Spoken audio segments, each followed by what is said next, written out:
Ruth గ్రంథం మొదటి అధ్యాయము 18 నుండి కదా 18 నుండి 22వ వచనం వరకు మార్చి చదువుకుందాం. తనతో కూడా వచ్చుటకు ఆమెకు మనసు కుదిరినదని నయోమి తెలుసుకున్నప్పుడు అందరి గురించి ఆమెతో మాట్లాడటం అని కనుక వారిద్దరూ బేత్లెహేమునకు వచ్చే వరకు ప్రయాణము చేశారు. ఇక్కడ వారిద్దరిని పరీక్షించింది, కోడలిద్దరిని. ఎందుకంటే తన భర్త చనిపోయాడు, 2 కుమారులు చనిపోయారు, 3 ఆడవాళ్ళు కూడా విధవరాండ్రు అయ్యారు. విధవరాండ్రు అంటే భర్తలు చనిపోయిన వారిని విధవరాండ్రు అంటారు మన దేశం. వేరే దగ్గర కూడా ఇంగ్లీష్లో అయితే విడో అంటారు. అలా కాబట్టి ఆ పరిస్థితిలో తాను వెనక్కి బెత్లెహేముకి వెళ్ళిపోవాలని నిర్ణయం చేసుకుంది. ఎందుకు? దేవుడు తన ప్రజలను దర్శించి వారికి అంతకుముందు కరువు ఉండే కదా, ఇప్పుడు ఏం చేశాడంటే కరువుని తీసేసాడు. దేవుని ఆశీర్వాదం ఏం చేస్తుంది? మనం భక్తిహీనంగా ప్రవర్తిస్తే కరువు వస్తుంది. లేకపోతే మన విశ్వాసాన్ని పరీక్షించాలంటే ఏమొస్తుంది? కరువు వస్తుంది. కరువు ద్వారా దేవుడు మనల్ని పరీక్షిస్తాడు అన్నమాట. ఎప్పుడైతే మనం స్వబుద్ధిని ఆధారం చేసుకుంటామో లేక బలహీనమైన విశ్వాసం కలిగి ఉంటాము కదా, వై ఆఫ్ లిటిల్ ఫెయిత్ ఇంగ్లీష్లో, తెలుగులో అల్ప విశ్వాసం. అల్పం అంటే చాలా తక్కువ అన్నమాట. అల్ప విశ్వాసులారా, దేవుడు నమ్మదగిన వాడు, దేవుని వాక్యం నమ్మదగినది. కాబట్టి దేవుని వాగ్దానాలు నమ్మదగినవి. ఎందుకు నమ్మదగినవి? వాగ్దానం చేసిన దేవుడు నెరవేర్చడానికి సమర్థుడు. Is able to fulfil all that he promises కదండి. God has no short hand. Short చిన్న చేయలేదు, ఆయనకి ఏముంది? అలా he can stretch out his hand and supply all our need. అవసరాలన్నీ కూడా తీరుస్తాడు. తను చేసిన వాగ్దానాలన్నీ కూడా నెరవేరుస్తాడు. ఆ ఫెయిత్లో ఎప్పుడు కూడా కంటిన్యూ అవ్వాలి. ఓకే. అయితే ఇక్కడ నయోమి కుటుంబం ఏమైపోయిందంటే, కరువు వచ్చినప్పుడు వీళ్ళు తెలివితేటలు ఉపయోగించారు. ఏ తెలివితేటలు ఇవి? పనికిరాని తెలివితేటలు. అందరూ అక్కడ ఉన్నారు, కరువులో కూడా వారు బతికారా లేదా? ఏదో రకంగా బతుకుంటే చాలని బలుసాగు తింటూ వాళ్ళు ఉన్నారు. వీళ్ళు ఏం చేశారు?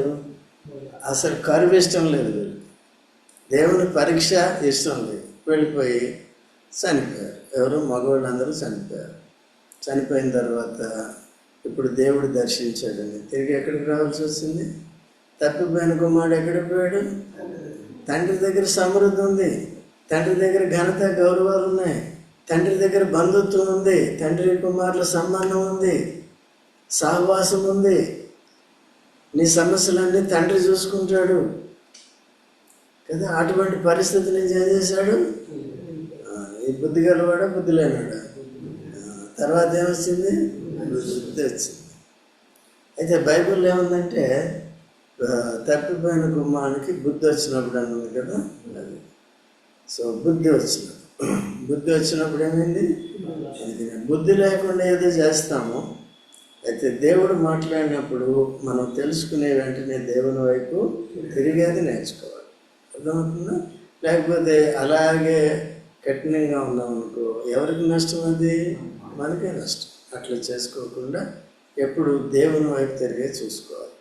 ఇప్పుడు ఏమవుతుందంటే, తిరిగి సరే తన దేశానికి బెత్లెహేముకి వెళ్ళిపోవాలి అని నిర్ణయం చేసుకుంది. మరి కోడళ్ళు ఉన్నారు. ఆ కోడళ్ళు ఇద్దరు ఇశ్రాయేలు దేశానికి చెందినవారు కారు. కాబట్టి వారిని పరీక్షిస్తుంది. ఏమని? అమ్మ నేను వెళ్ళిపోతున్నాను అని చెప్తే వాళ్ళు కూడా ఏమన్నారు? అత్త మేము కూడా వస్తామని ఇద్దరు కూడా తనతో వచ్చారు. అంటే ఇద్దరు కోడళ్ళు మంచోళ్ళే. అయితే వారిని పరీక్షించినప్పుడు, నేను నా వయసు అయిపోయింది, ఇక పెళ్లి చేయటానికి, మరి భవిష్యత్తును చూడటానికి మరి పురుషులు ఎవరు ఉండరు కదా, నా కొడుకులు ఎవరు ఉండరు కదా, మీరు ఇక్కడే ఉండి మీ దేశంలో నుండి పెళ్లి చేసుకుని పిల్ల పాపలతో హాయిగా ఉండండి అని చెప్పినప్పుడు ఏం చేసింది? పెద్ద ఆమె మా అత్త మంచి సలహా ఇచ్చిందని ఏం చేసింది? ఆత్మ సంబంధమైన ఆశీర్వాదాలు దేవుడి గురించి తెలియదు అనమాట కదా. లోకంలో ఉన్న వారంతా నాశనంలోకి వెళ్ళిపోతారు, క్రీస్తులో ఉన్న వాళ్ళంతా పరలోకానికి వెళ్తారు. అది శాశ్వతమైన ఆశీర్వాదం. పాప క్షమాపణ పొందుతారు, అది గొప్ప ఆశీర్వాదం. సో అయితే రూతుకి సరిగ్గా అర్థమైంది, ఆమె విశ్వాసం సరిగ్గా ఉంది, ఆమె దీన మనసు సరిగ్గా ఉంది. ఆత్మ విషయమే దీనులైన వారు ధన్యులు, పరలోక రాజ్యము. సో ఆత్మ సంబంధమైన దీవెనలు లేక పరలోక సంబంధమైన దీవెనలు కావాలంటే దీనులు కావాలి. సో ఆమె దీనురాలైంది. అత్త లేదు, నన్ను వెళ్ళిపో అని చెప్పొద్దు కదా, నేను నీ ప్రజలే నా ప్రజలు, నీ దేవుడే నా దేవుడు. మరణం తప్ప నిన్ను నన్ను ఏది కూడా వేరు చేయదు. మరణం తప్ప నిన్ను నన్ను ఏది వేరు చేయదని చెప్పారు.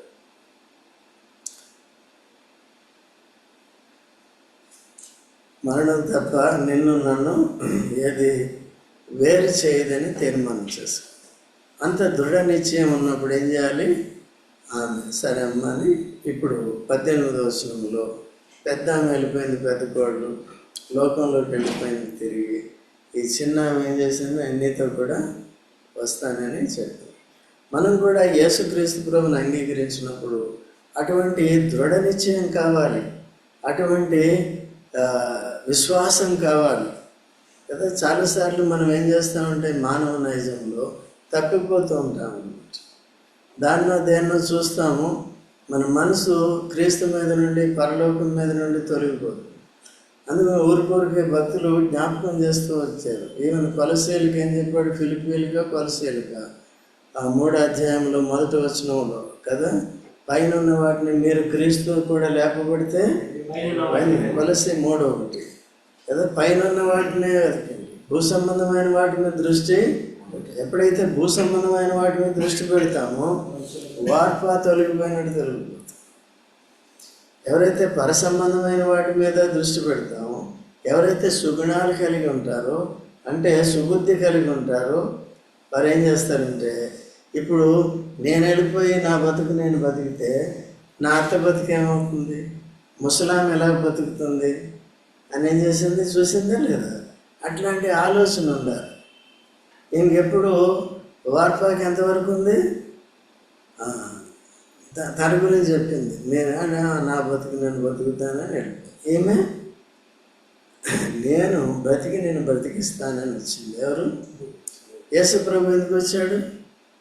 నేను మీ పాపాల కొరకు చనిపోతాను, సో దట్ మీ పాపాలు మీరు చనిపోయి నరకానికి పోకుండా నేను తిరిగి లేస్తాను, మీ అందరినీ బ్రతికిస్తాను. క్రీస్తు నియమం అంటే అది. క్రీస్తు నియమం నన్ను నేను మాత్రం చూసుకునేది కాదు, ఎవరిని చూడాలి? అందరినీ చూడాలి. అందుకనే మీరు సువార్త ప్రకటిస్తారు కదా, అట్లా. సో కాబట్టి ఎప్పుడు కూడా దృఢమైన నిశ్చయత కావాలి. ఎవరి వలె? సో కాబట్టి అలా ఉంది. కాబట్టి ఈమెకు మనసు కుదిరిందని, అటువంటి విశ్వాసం ఉన్నవారినే, అటువంటి స్థిర హృదయం ఉన్నవాళ్ళనే, అటువంటి గ్రహింపు ఉన్నవాళ్ళనే, వారి అంతాన్ని ఎరిగిన వారిని ఏం చేస్తాడు? దేవుడు చేర్చుకుంటాడు. చేర్చుకున్నంత మాత్రం అయిపోలేదు, మన ప్రవర్తనను బట్టి మనల్ని మనం స్థిరపరచుకోవాలి. ఏర్పాట్లు, పిలువబడిన వారు అనేకులు, ఏర్పరచబడిన వారు మత్తయి సువార్త 22వ అధ్యాయంలో ఉంటుంది. పెళ్లి విందుకి అనేక మంది పిలిస్తే రాలేదు, ఎక్కువ రాకపోతే ఎవరికి నష్టం? వాళ్ళకే నష్టం. అది ఏ పెళ్లి విందు? పరలోక పెళ్లి విందు, యేసు ప్రభుతో పెళ్లి చేసుకునే విందు. మనం అందరినీ కూడా పిలువబడ్డాం కదా. అట్లా పెళ్లి వస్త్రం అది చదివి, ఇప్పుడు నేను కొత్త డ్రెస్ వేసుకెళ్ళాను ఈరోజు పెళ్ళికి, పెళ్లి వస్త్రం లేకుండా ఎలా వచ్చావు? అందుకునే వీళ్ళు సూట్లు బూట్లు వేసుకుంటారని అప్పుడు నాకు అర్థమైపోద్ది. అందుకనే ఈరోజు కొత్త డ్రెస్ వేసుకున్నాను నేను. ఎక్కడికి? ఇది వేసుకున్న పెద్ద ప్రాబ్లం లేదు, మానవ పెళ్ళి. అయితే పరలోకానికి వెళ్ళాలంటే ఏం కావాలి అంటే నేను భౌతికంగా కూడా పాటించాను. పెద్ద అంటే ఇదే మామూలు డ్రెస్ ఎప్పుడు వేసుకునేది, కానీ పెద్ద విలువైంది తలతల్ల చెంకేలు ఏమి లేవు, కానీ మామూలు ఎప్పుడు ఉండేది. అర్థమైంది, ఎవరో పిలుస్తూ ఉంటారు కదా, అవి తొడిగేస్తూ ఉంటారు. కాబట్టి ఆ విధంగా పెళ్లి వస్త్రాన్ని ధరించుకోవాలి, రక్షణ వస్త్రాన్ని ధరించుకోవాలి, నీతి వస్త్రాన్ని ధరించుకోవాలి, దీన మనసు అనే వస్త్రాన్ని ధరించుకోవాలి. ఎవరిస్తారు ఇవన్నీ? యేసు ప్రభువు. ఈనాకు వింటున్నావా? యేసు ప్రభువు. ఇవన్నీ ధరించుకోవాలి. సరే, అట్లా ఏమేం చేసిందంటే అటువంటి స్థిరమైన తీర్మానం చేసుకుని, మన తీర్మానాలన్నీ ఎలా ఉండాలి? స్థిరంగా ఉండాలి. ఎట్లా ఉండాలి? ఎప్పుడైనా సరే చేసుకోవాలి, తప్పక తీర్మానం చేసుకోవాలి. నేను యేసు ప్రభునే వెంబడిస్తానని తీర్మానం చేసుకోవాలి. 100 అయినా 106 అయినా సరే యేసు ప్రభునే. ఆయన యందే నాకు భవిష్యత్తు ఉంది, ఆయన యందే నాకు ఆశీర్వాదం ఉంది అని వెంబడించాలి. తాత్కాలికంగా కొంచెం జాప్యం కావచ్చు, మనం అనుకున్నది జరగకపోవచ్చు, జరుగుతాయి. దేవుడు తన టైం వచ్చినప్పుడు ఏం చేస్తాయి? జరుగుతాయి కదా. అంటే ఈ జాప్యంతో కలిపి కూడా ఇచ్చేస్తాడు. నయంకి ఇచ్చాడా లేదా? కుమారులు, ఒకవేళ కుమారులు ఉంటే కుమారులతో కలిసి వెళ్తుంటే వాళ్ళు ఏం చేసేవారండి? వాళ్ళు వచ్చి ఇక్కడ కూలి పని చేసుకునేవారు. ఇప్పుడు ఎవరయ్యారు? అల్లుడు కొడుకు ఎవరయ్యారు? నయం కొడుకు బోయాజు. బోయాజు ఎవరండి? ప్రాంతంలో ఎంతో ధనవంతుడు, ఎంతో ఆస్తిపరుడు కదా. ఇప్పుడు మనం కూడా యేసు ప్రభు లేకపోతే మన జీవితం ఏంటి? మన జీవితం ఏంటి? పనికిమాలినోడు. రోమం 3:11 ఉంటుంది. యేసు ప్రభు లేకపోతే ఎవరండి? పనికిమాలినోడు. దేవుడికి పనికిరాం, ఎవరికి పనికిరాం, సాతానికి తప్ప. తర్వాత వస్తాం, పోతాం. అయితే ఇప్పుడు యేసు ప్రభులో మనల్ని రక్షించి పనికొచ్చేవారిగా చేశాడు. పనికొచ్చేవారిగా ఉండాలి, కేవలం సైలెంట్ స్లీపింగ్ పార్ట్నర్గా ఉండకూడదు, యాక్టివ్గా ఉండాలి. ఓకేనా? సో కాబట్టి ఈ తీర్మానం, అటువంటి తీర్మానం మనం చేసుకుని రూతు వంటి స్థిర నిశ్చయత కలిగి మనం వెంబడించేవారిగా ఉండాలి. బెత్లెహేముకు వచ్చే వరకు వారు ఏం చేశారంట? ప్రయాణము చేసిరి. ఈ ప్రయాణం దగ్గర కూడా మన విశ్వాసానికి, మన తీర్మానానికి టెస్ట్ ఉంటుంది. మన విశ్వాసానికి ప్రయాణము చేసి ఎన్ని రోజులు పడుతుందో? ఒక రోజు వెళ్ళిపోదు, 2 రోజులు కాలినడకలు వెళ్ళారు, గాడి మీద ఎక్కారు, దేని మీద ఎక్కారు, టైం పడుతుంది కదా. అయితే తన తీర్మానం అస్థిరమైంది అనుకోండి, ఏం చేస్తుంది? మళ్ళీ కొంత దూరం వెళ్ళి, 1 రోజు వెళ్ళి, 2 రోజులు వెళ్ళి, వద్దంతా నాకు అనుమానాలు వస్తున్నాయని, నీ బతికే కష్టం, మళ్ళీ నేను ఎక్కడైనా వచ్చిందా? అదే టెస్ట్ దేవుడు అబ్రహాముకు పెట్టాడు. ఆదికాండం 22లో నీవు ప్రేమించుతున్న నీ ఏకైక కుమారుని తీసుకొచ్చి నేను చూపించే పర్వతం మీద దహన బలి, అంటే చంపేసి కాల్ చేయాలి, కట్ చేసేసి కాల్ చేయాలి, కనపడకూడదు, ఇంకా అలా చేయాలి. అంటే ఆయన ఏమన్నాడు? కొడుకు కూడా ఏం చేశాడండి? లోబడ్డాడు. కొడుకు కూడా విశ్వాసం. కాబట్టి తన తీర్మానం ఇవన్నీ స్థిరం అన్నమాట. సో ఏ పరిస్థితి వచ్చినప్పటికీ కూడా వెనకంజ వేసేది లేదు. అందుకనే ఇంగ్లీష్లో యూత్కి, యంగ్స్టర్స్కి ఇంగ్లీష్ పాట, no turning back, you take the world, give me Jesus. అంటే మనం ఇప్పుడు అలా అనకూడదు, మీరు లోకంలో చచ్చిపోండి, నేను యేసు ప్రభువుని నాకు ఇవ్వండి అనకూడదు. యేసు ప్రభువుని కూడా అందరికీ ఏం చేయాలి? మనం we can share. Is like a bread of eternal life. ఓకేనా? సో అలా చేసుకోవాలి. రాసిన వాళ్ళు అట్లా రాశారు ఇంగ్లీష్ పాట, you take the whole world but give me Jesus అని రాశారు. బట్ యేసు ప్రభు ఏం చెప్పాడు? సర్వలోకానికి నన్ను ఏం చేయాలి? సువార్త. నన్ను బాప్తిజం పొందినవాడు రక్షింపబడతారు, నా బిడ్డలు అవుతారు, నాకు సాక్షులు అవుతారు, తర్వాత నాకు యాజకులు అవుతారు, వారి నిత్య జీవనం పొందుతారని చెప్పాడు. ఓకేనా? సో కాబట్టి ఈ ప్రయాణం అంతట్లో కూడా ఆమె తీర్మానము నిశ్చలముగా ఉంది కదా. అటువంటి స్టెబిలిటీ మనకు ఉందా లేదా? ఉన్నప్పుడు మనకి రెగ్యులారిటీ ఎందుకు లేదు? ఈవెన్ యూత్ మీటింగ్కే రెగ్యులర్గా రాలేదు. How soon we are disturbed, we are diverted. ఎంత త్వరగా మనం ఇటు అటు వెళ్ళిపోతున్నాం, లేకపోతే భౌతికమైన వాటికి ఇస్తున్నాం. అప్పుడప్పుడు పర్వాలేదు, కొన్ని అత్యవసరమైన పరిస్థితులు ఉంటాయి. సో దీని మీద మనసు పెట్టాం. అని అత్యవసరమైన పరిస్థితుల మీద రాలేదు. మరి మెసేజ్ లింక్ పంపిస్తున్నాం కదా, ఏం చూస్తున్నారు మీరు? అది టైం ఉంటే యూట్యూబ్లో ఏదో చూస్తారు కదా. ఏం చూడాలి? పంపిణీ. ఈరోజు మీటింగ్ ఉంది కదా, నేను వెళ్ళలేకపోయాను కాబట్టి కొద్దిగా టైం తీసుకొని చూడాలి. ఓకే, అట్లా మెసేజ్ నేర్చుకోవాలి.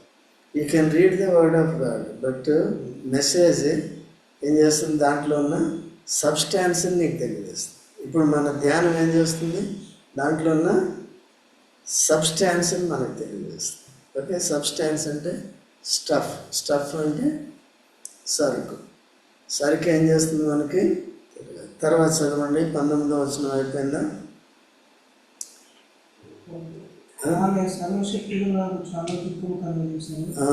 20వ వచనంలో ఏముంటుందంటే, నయోమి అమ్మ సర్వశక్తుడు నాకు చాలా. చూడండి, ఇప్పుడు ఆమె పేరు ఏం పేరు? నయం. నయం మంచి పేరే పెట్టుకుంది. ఏం పేరు పెట్టుకుంది? నయం. నయం అంటే అర్థం తెలుసా?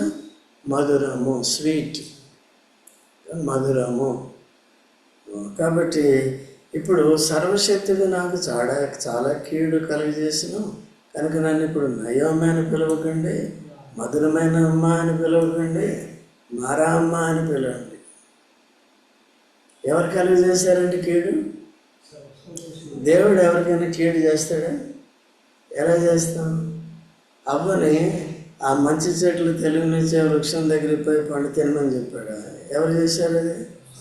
మరి ఆమె వచ్చి మళ్ళీ దేవుడు నన్ను చేశాడంటే ఎట్లా ఉంటుంది? అనొచ్చు అట్లా. యాకోబు పత్రికలో అదే ఉంటుంది. ఎవరైనా శోధింపబడినప్పుడు, శోధనలో పడిపోయినప్పుడు ఇది దేవుని వల్ల జరిగిందని దేవుడు ముందుగానే చెప్తాడు. దాన్ని ముట్టొద్దు, దాన్ని తిట్టొద్దు, దాన్ని తినొద్దని ముందుగానే చెప్తాడు. అయితే చేసింది ఎవరు? మనం ఏం చేయం కాబట్టి చేసింది అట్లా. కనుక అలా చేస్తుంది. తన పేరు ఏం చేస్తుంది?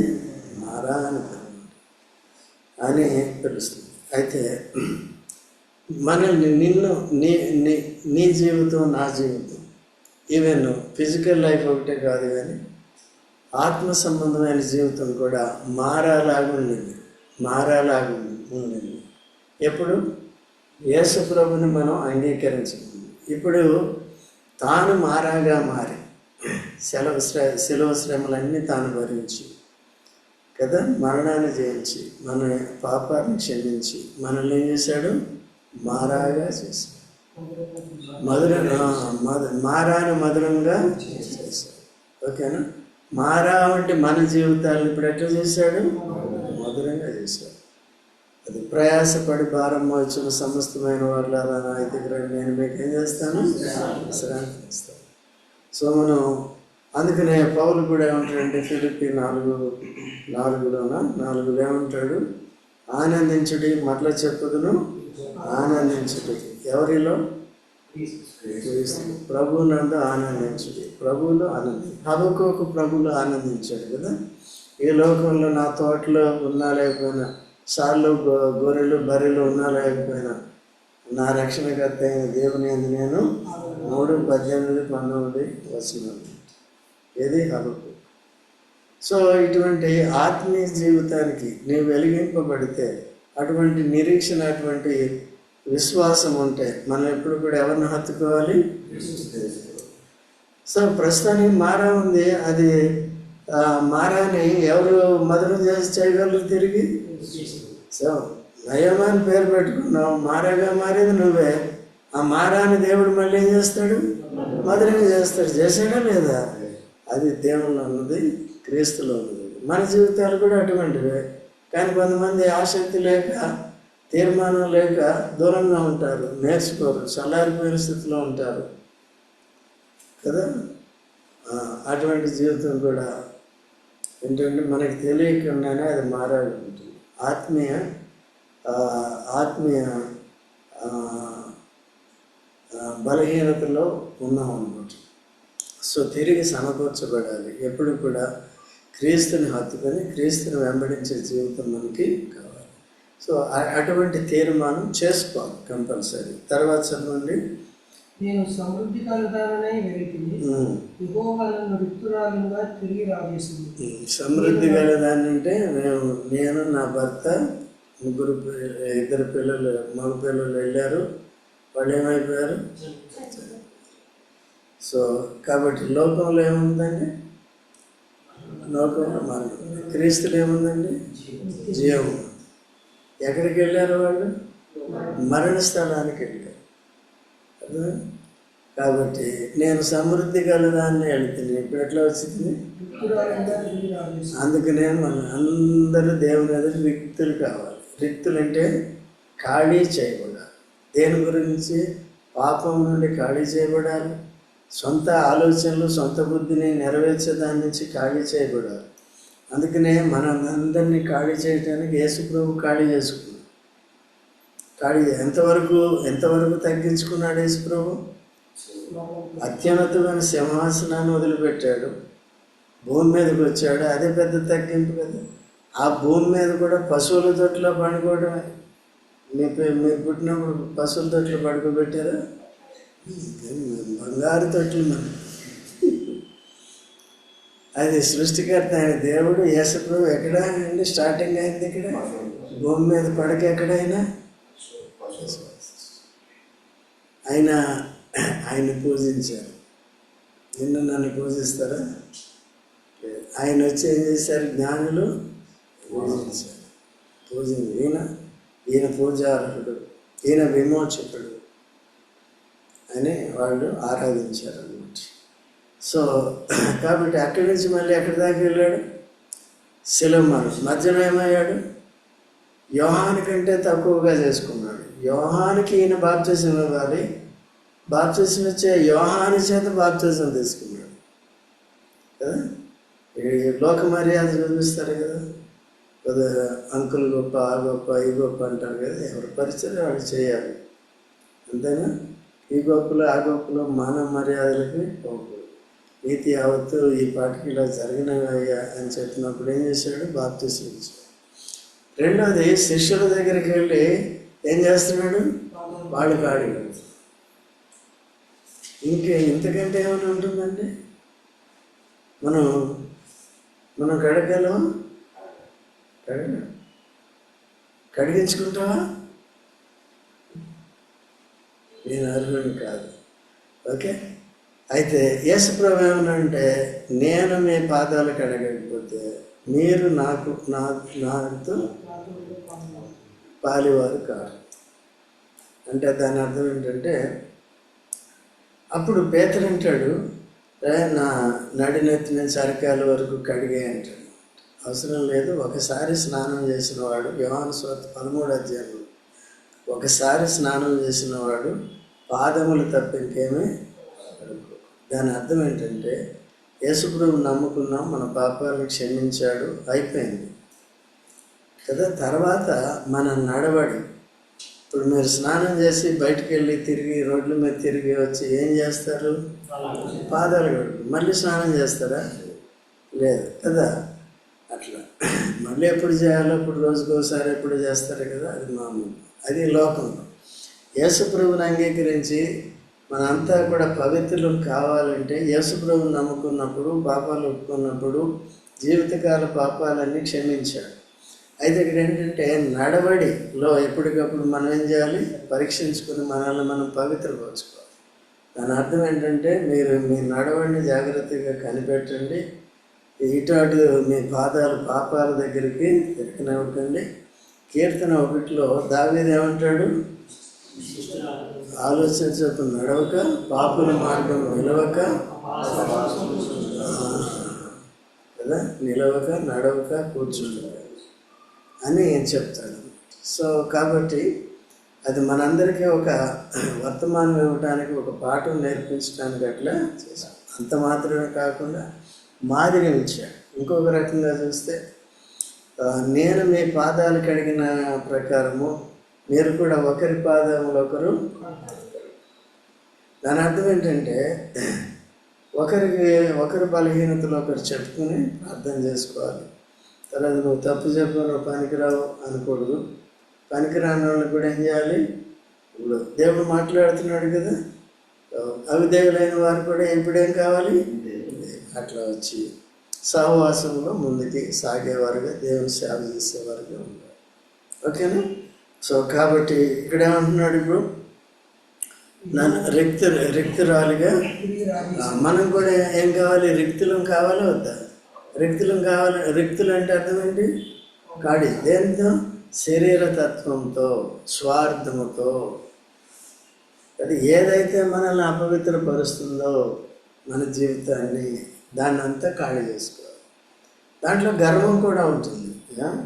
నా పోస్ట్ ఏంటి, నా స్టేటస్ ఏంటి, నువ్వు నాకు ఇచ్చే పని ఏంటి, జాడి కట్టించి తుడమంటావు కదా, ఏం చేయాలి? కాబట్టి యేసుప్రభుని కాళ్ళు కడిగాడా లేదా? నేను అందరి కాళ్ళు కడిగాడు తెలుసా. అరికాల నుంచి నన్నెత్తి వరకు మనల్ని ఏం చేశాడు? తన రక్తంతో కడిగాడు. మన పాపాలు ఒప్పుకున్నాం. ఈ touch every once feet and head. అయితే మనం ఏం చేస్తున్నాం? అటువంటి దీన మనసు కూడా ప్రస్తుతానికి మనం ఏం చేయాలి? మనలో దేవునికి ఇష్టమైన దాన్ని అంతటిని కూడా తొలగించుకోవటమే. యేసుక్రీస్తు ప్రభు కానా వివాహంలో యోహాను సువార్త 2వ అధ్యాయం 1 నుంచి తీనవసరం లేదు చూసినప్పుడు ఆ కుండలు, ఆ బాణలు ఏం చేయబడ్డాయి?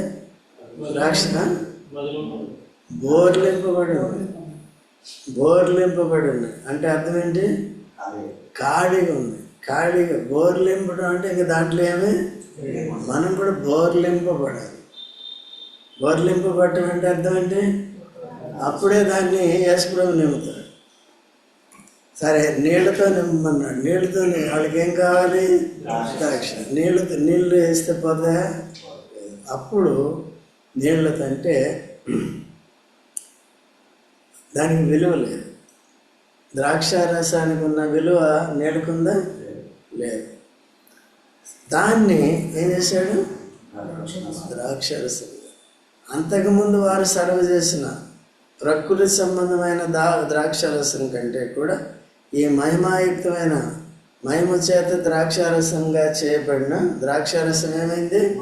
ఇంకా మధురం.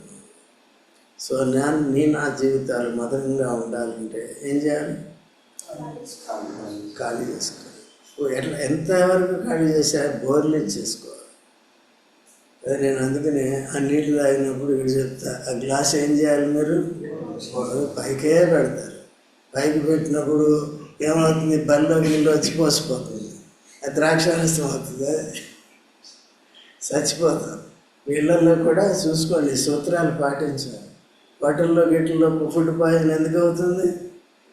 ఒకటి కుళ్ళిపోయిన మటన్, చికెన్ పెడతారు. రెండోది ఏంటి? ఇలాంటి బల్లులు గిల్లులు పడుతుంది. మళ్ళీ పాయిజనస్, చాలా టూ మచ్ పాయిజనస్. జాగ్రత్తగా ఉన్నారు. ఓకేనా? అది. సో తర్వాత ఎన్నో వచనం? 21 అయిపోయింది కదా. రిక్తురాలుగా తిరిగి రాజేశను